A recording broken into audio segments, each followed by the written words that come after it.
It's another week in the For Your Reference household, and it is another edition of Reference Max, where we cover screenings and screeners that we have been given access to. Let's get on with the show.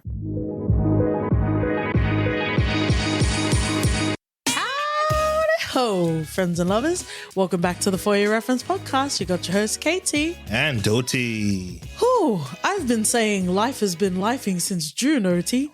It has. It has. So much so that you are not interested in talking about Gran Turismo today. Maybe on a Patreon segment.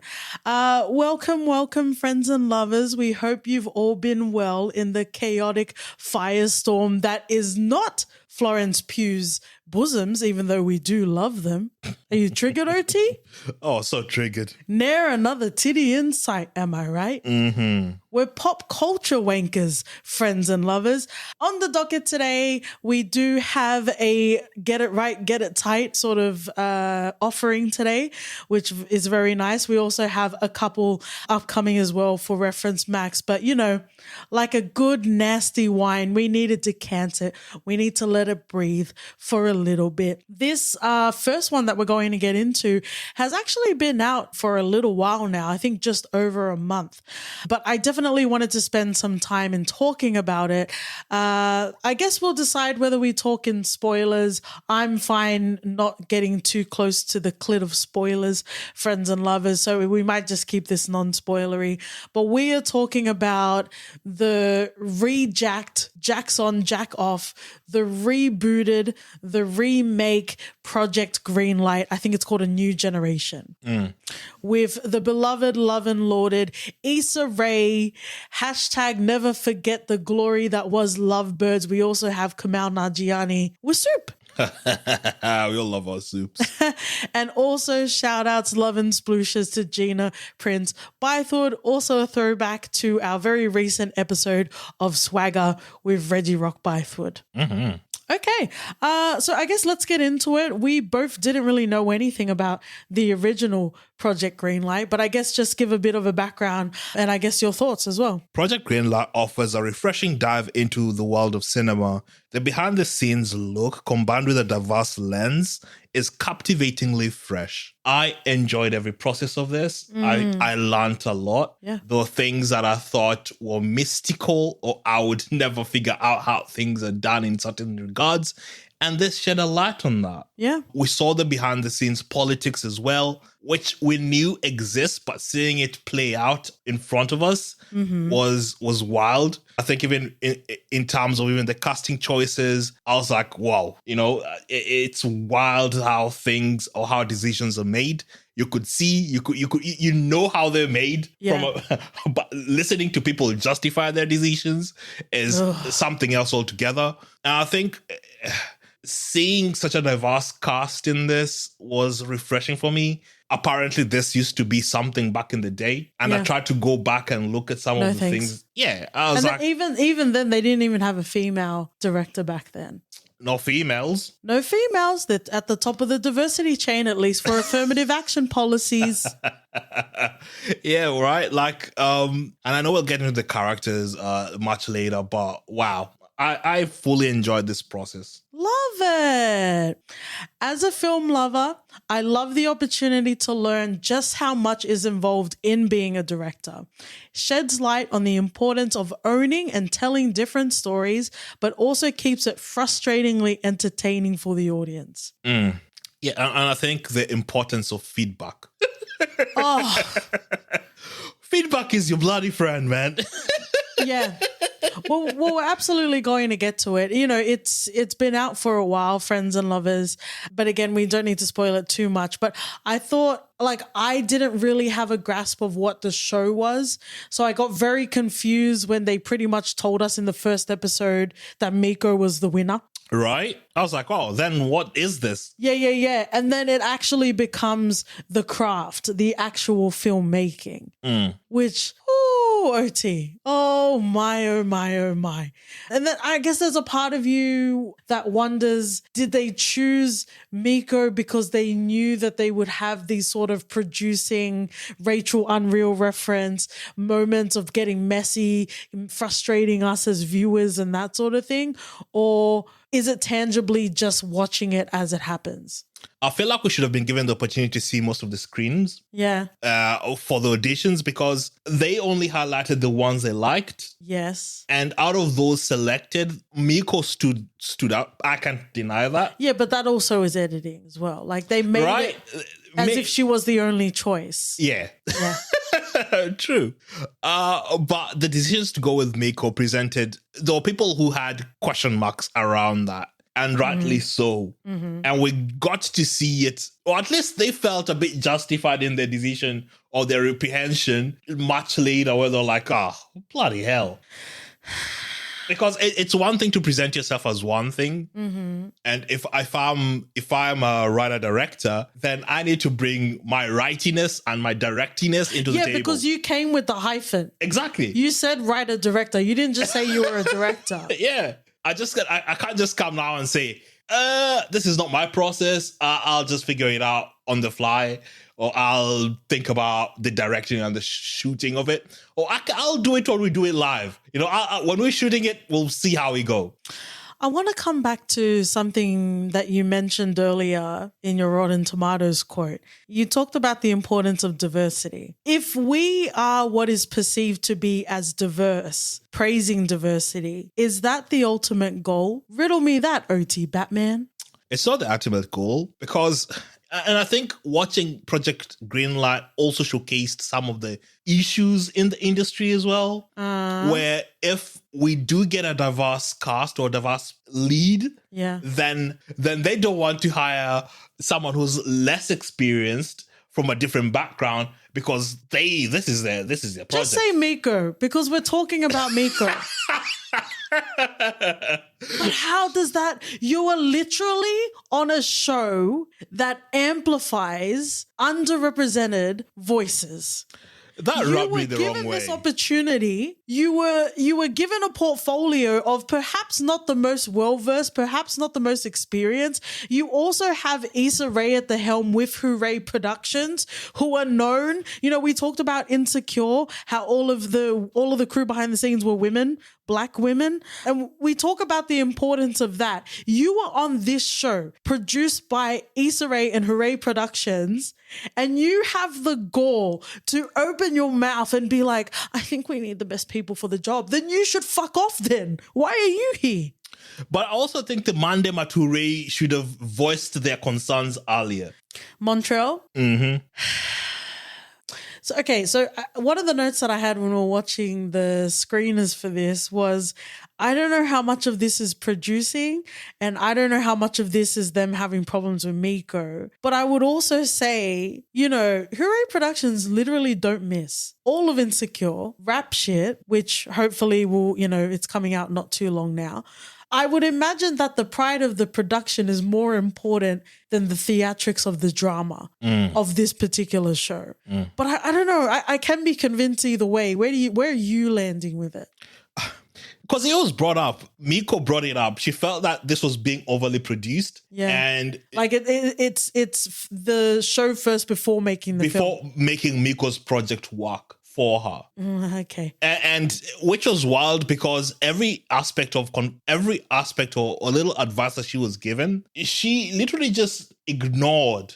Everyone just needs a Gina in their life, I think. Because that's the only person that Miko listened to. Right? So, and I think Gina unintentionally made Miko a bit more hard-headed. Well, I think it's because Gina was sharing her experiences, but she's at a point where she's the boss now. I feel like there needs to be a discernment of the advice you give to the ones that are coming up. Yeah, it shouldn't just be add water, Yeah. And then it's the same thing. Yeah. You need to navigate that thing differently. Protect your vision. You don't have a vision. You just started. But I think Montreal was the closest to calling out every aspect or at least every issue we he saw and felt that needed to be raised. Montreal was there to do that. Absolutely. But he was not even there for the most part of it. He showed up once in a while. But he's very high level, that's why. Yeah, it was such an intriguing process just seeing how everything went. Miko's avoidance of writing any sort of no.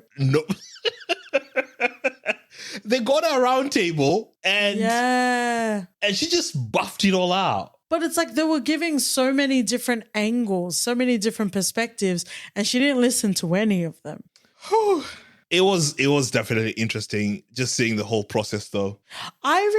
Personally, for me, I really got a lot out of this because, you know, as much as we are, to quote a Logan Roy from Succession, not serious people, we are film lovers and we're absolutely film wankers, but we don't have the traditional sort of education of understanding what filmmaking looks like. So personally, I really got a lot out of watching the series and seeing what it takes to be a director and how the director, I always thought a director was someone that always just sat in front of the camera without actually realizing that the director is involved with, it's pretty much like like Tar, right? You're part of the orchestra, you're conducting the orchestra, you know, whether it's location scouting, whether it's casting, whether it's, you know, anything to do with the budgets, VFX, like everything that is involved in a film, a director has a hand in, which also makes me feel better, friends and lovers, when we come on here, talk our shit, and I talk shit about directors because it's like, yeah, you know, you are the Agatha Christie red herring, if you will. Oh, facts. Friends and lovers, if you haven't had a chance to watch Project Greenlight, especially if you've watched the original, would love to hear your thoughts on that and how, you know, a new generation comes into play as well. But if you haven't watched Project Greenlight and New Generation, please do. Our DMs are always open for this sort of nonsense. But I kind of want to close off with this, OT. There was an opportunity to screen essentially the first sort of rough cut of the film. Yep. And, you know, we love and sploosh at Issa Rae's altar at every opportunity we can, right? But she is human. So I'm sure there are moments where she's like, what the fuck is going on? And we kind of perhaps maybe see a glimpse of that in that screening. Every note that was made, you could see it in the movie and how it represented. Yeah. It just felt, and I think this is one of the discussions we had afterwards, was would you have preferred watching the movie before you watched Project Greenlight? I should have watched the movie first. Exactly, because I was in the camp of definitely watch Project Greenlight before you watch the movie, then you can appreciate everying that was put in. And then we watched the movie and then we watched the movie and I was like, yeah, I should have watched this first. Well, you know, it's always good to be honest with yourself. It's always good to be able to have moments of reflection, OT. Mm-hmm. Speaking of moments of reflection, we're moving on to the next that we have on the list of Reference Max. Shout outs, love and splooshes to an independent filmmaker, OT, this time. Oh, nice. This is a feature film from Marcellus Cox, an independent filmmaker. It is about a psychological drama in regards to a young black man, and we'll obviously come to the review. Currently, it is available on Apple as well as Prime Video, friends and lovers, if you do want to watch it. But OT, kick us off with your thoughts. Mickey Hardaway artfully navigates the often overlooked importance of mental health and therapy for black men, weaving a thought-provoking story examining resilience and inherited struggles.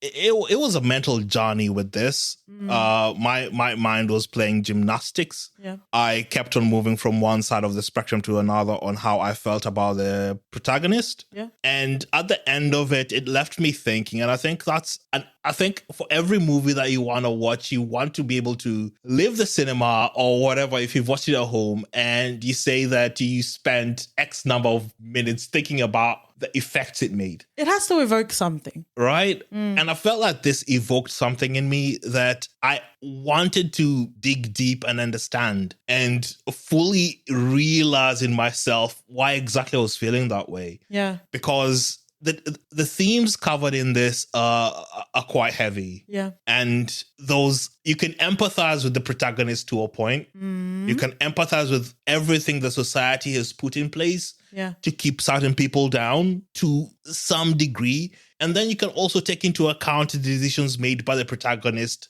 be it right or wrong. And all this culminated into a battle within myself on how I felt about the protagonist, not necessarily the movie. I enjoyed it. I thought the artistic style taken was good.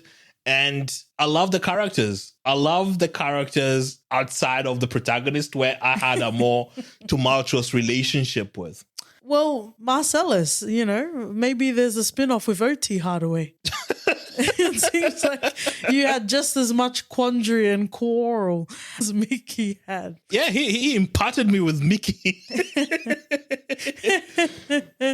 I think his final form was Delroy Lindo in The Five Bloods. Oh, facts. I think his name was Paul. Marcellus focuses his lens on mental health, particularly for Black men. While the lines between reality and thriller blur, the motivations of the protagonists continue to conflict each other. And I think both of our quotes pretty much encapsulate how we felt about the film, because there's so many layers. There's so many layers in regards to the film, the messaging, the protagonist. And I kind of want to get into a little bit in that. But I also want to agree with you that I loved the styling of this film. We're not going to do any spoilers, but I will say, I'm just like Morty from Rick and Morty. Like, don't show me a scene that happens later on in the story. I do appreciate a linear story, but it made sense here. It made sense in this film. And I'm glad that the choice of storytelling and the choice of, I guess, a way to hook in the audience happened at the start, and it helped carry throughout the rest of the film. But let's talk about, like mental health for Black men, because that's really what the core of this film is. Yeah, I think a lot of the times it's neglected. There's a facade you'd put and think that you're fine when you're not. And it's fine to reach out for help. Mickey does. And we're not going to go into spoilers too much, but the decisions he made up until to a point, I felt they were the right ones. Yeah. Everything that he'd been through, I could empathize. And it was really hard seeing him having to struggle the way he did, with very little support, with teachers knowing that he is struggling, but they could only do so much. And I think that's also, I was saying that watching it, but you were like, there's only so much they can do. And I've just said as much. There's only so much the teachers could do. There's yes, they'll try and intervene here and there, but what else can they do? And I think this also brings a discussion point on the systems in place. What systems are in place to, help people like Mickey? Yeah. Because it doesn't seem like there was a lot, because everyone seemed to know exactly what was going down, and no one really had any tools to help. And this all brings us into the journey of Mickey, because we're taken through his grade school and high school years. And I feel like a lot of the fundamental aspects of him as a person, or at least any relationships he would have formed, would have happened in his university years. And I just wanted more of that. I wanted more of that, because then in my mind, I could sort of try and justify where we ended up. Well, maybe it's just like Jesus. He was a baby and then he was an adult. You don't need to know what happened in between. You're not getting Mickey Hardaway, the formative years. Wow. But I absolutely agree with you. I think something that I would say, it's not necessarily about mental health. I think it's just about having similar sort of upbringings where, I guess you can call it whatever you want, but it's we don't say we love you, but we give you clothes and food and we house you. And that should be enough for you to know that at least we can tolerate you sort of attitude. I think what we're talking about is layers in this film. Because while Mickey's character had been through a lot of shit, and can we be real, way too much shit that a kid had to ever have gone through. Facts. But we always talk about living at the intersection, friends and lovers, where you're only young enough to not learn about race if you have the privilege of not learning about it. Mm-hmm. And the reason why I say that is, it is a trauma response, and we do love Astronomy Club that I hopefully is still on Netflix. But, we talk about those remnants of like being beaten as kids, right? And, we can put a little trigger warning, but I'm not going to go into too much detail. But the reason why I mentioned the context of our separate upbringings, me as a young Tongan girl, you as a young Kenyan boy, having very similar sort of experiences in that way allowed us, or perhaps made us more frustrated with Mickey's character. You know what I mean? Perhaps if people had different life experiences, they would just be like, oh my God, like poor Mickey, without also discerning the accountability of his own character. Yeah, and I think this speaks more to us as people. And I think one of the things we had talked about, I think we were watching Ethan Hawke's The Black Phone, where it had a scene with a white kid being beaten, and the cinema just went quiet because it was quite uncomfortable in this scene, because you rarely get to see that shit, Yeah. So in this scene, we get a lot of scenes like that, and it's harrowing, it's sad, and you just want to grab Mickey and pull him out of that situation. Yeah. But there's sort of a resonance. There's a, camaraderie. It's like, I got you, bro. I've been there. And it's hard. It's hard to take out Mickey in that situation, or to try and put him in a situation where he grew up that way. And all the decisions he's made that are revolving around that trauma, you could sort of understand. But those scenes in this, I don't know how we're going to talk about it, because I feel like we need to. There are decisions that he makes from his professional point of view that I felt were completely off the mark for someone who has carried himself in a certain way professionally, knowing exactly what he wanted to do, but also completely missing the mark. Yeah, no, I agree. And I felt a disconnect. I was like, bro, what is this? Yeah. You're trying to find your own safe refuge, and you're rejecting opportunities to allow yourself to create that refuge for yourself. Yeah, and I can get the relationship with the girlfriend, I can get that there's things that he will probably struggle being open with. Mm-hmm. I thought that's why therapy would come in and, try and bridge that gap. Oh, we need to talk about that therapist, but we'll... The John Hamm of therapists, eh? the John Hamm. But let's stay in that moment. You were talking about his job. You were talking about his girlfriend. I think essentially what you're saying is he was moving mad, fam. Not necessarily mad, but the aspects of his decision making that felt lacking, especially for a character that we've seen has moved in a certain way, has built some sort of tolerance and resilience in spite, and we know all of that has mental effects. Yeah. And him being in therapy, I saw, he probably didn't even, I think it was the girlfriend's suggestion at some point. And I was like, good. Yeah. Talk this out. Yeah. And I love that for him. Mm-hmm. What do you think about the timings around therapy and the responsibility of a therapist to either see that there's a deeper underlying issue or to always be by the clock? Okay, so I'm a big advocate for therapy, friends and lovers. I would also say if you are Black, Brown, and Indigenous, having a therapist that has similar life experiences will very much help you in your journey to healing. I guess also take note of the fact that I didn't say can empathize with your experiences. I'm saying people that have similar experiences to you. Because how are you going to talk about the woes of systemic racism when your therapist doesn't understand how they're contributing to it? Ew. Wow. So let's come to this therapist. And again, friends and lovers, it is available on Apple and Prime. So we're definitely talking about it more than we usually would on a surface level. But we get deep, friends and lovers. It's a good movie, baby. Just go watch it and watch it. What I would say about this therapist is, well, I'll go to the question that you were specifically asking. Like I even told you, like when I book my therapy sessions, it makes it very clear that this is not an emergency critical service. If you're in need of immediate assistance or care, you need to call the emergency numbers, right? So if you take it from that point of view, therapy is a lifelong, long-term unlearning, learning, nurturing, unraveling, right? So it's only ever going to be effective if you're being consistent with it, and if you're allowing the sort of realizations that you come to and the goals that you're working on, if you allow them to simmer. Sorry, OT, with the keys to my bimmer. I needed to put some levity in there.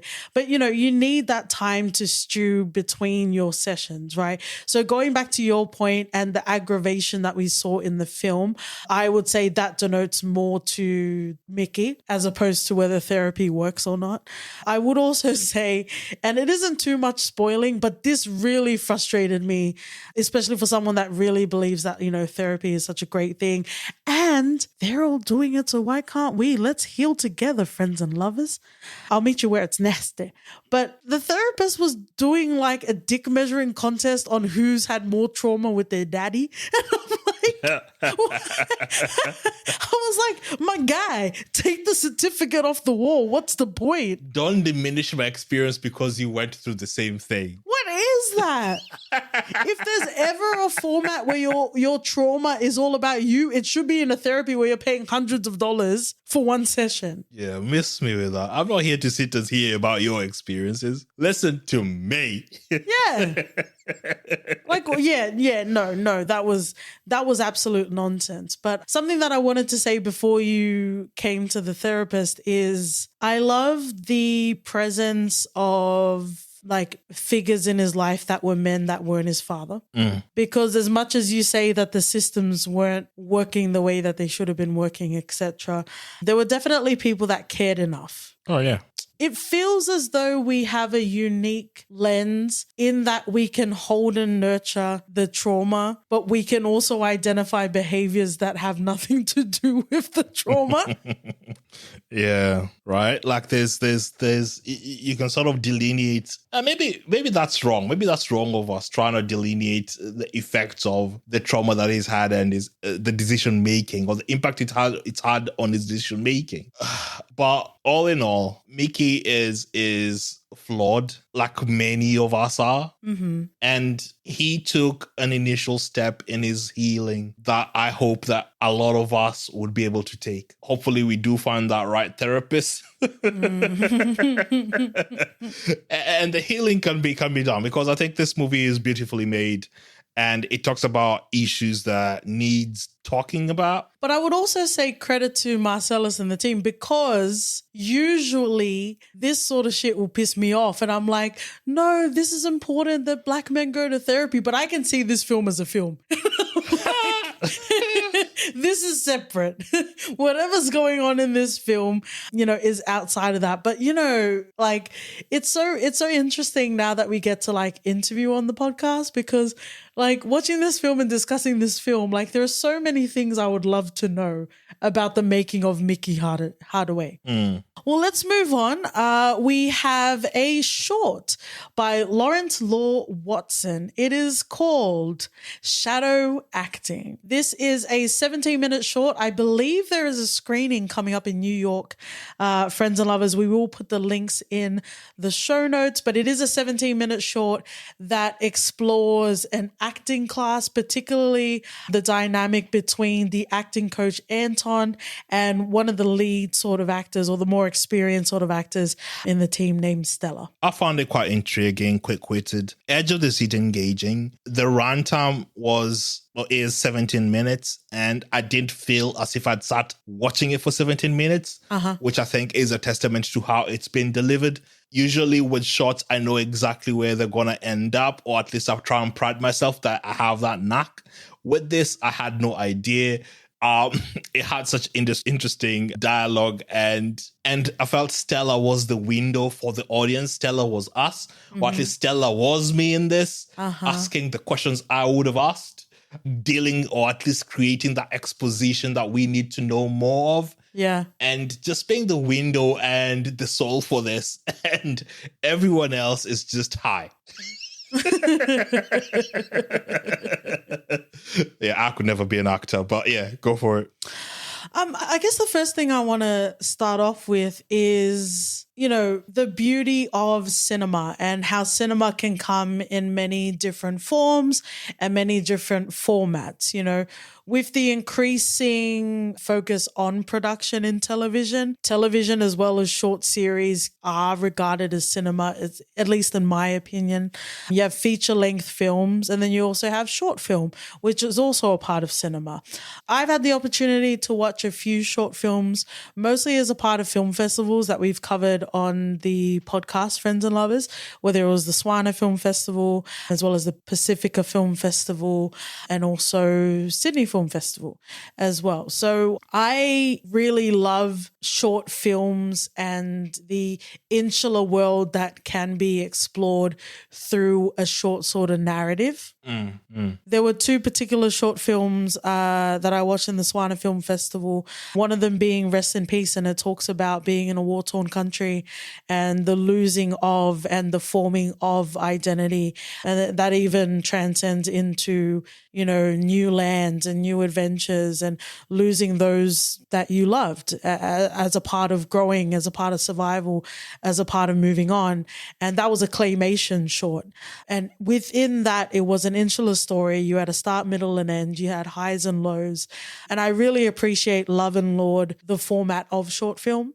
I do have a lot of lovely, great praise for shadow acting, but I would say that I feel like this felt like more of a scene of a feature-length film as opposed to a short film. Okay. Which isn't necessarily a bad thing, but I would say in this instance, it didn't feel like this was everything that needed to be said. It wasn't, but it left me wanting more. And I think with any essence of a short film or a scene, if you want to put it that way, is to be engaged enough to want to delve into the lives of the characters, or having at least your interest piqued enough to wanting to find out more. With this, I felt that it did deliver that. I felt like I wanted to know more about Stella and Anton and even the rest of the cast. Yeah. They had this outstanding performances, digging deep with the emotions and cause. I was waiting for Tyler Perry, not just Tyler Perry from Boondocks.